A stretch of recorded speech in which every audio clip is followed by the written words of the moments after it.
This is going to be the removal of the brake caliper. As you see here, it is connected to this mounting plate that goes up inside, hooks to the axle itself.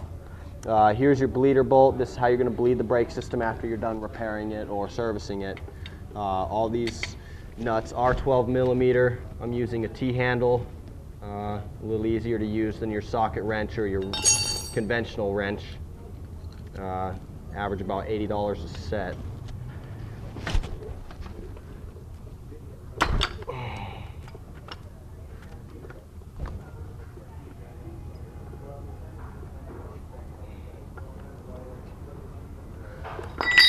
Once the mounting bracket is removed, make sure you take your brake line off so you can get it up onto a workbench to service.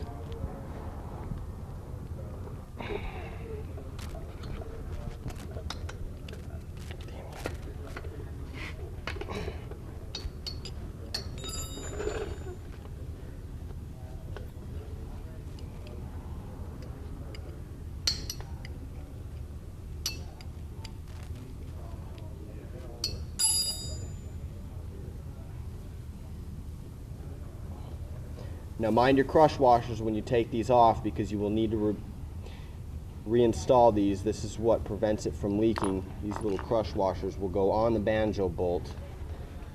One on the top, one on the underside, as you can see there.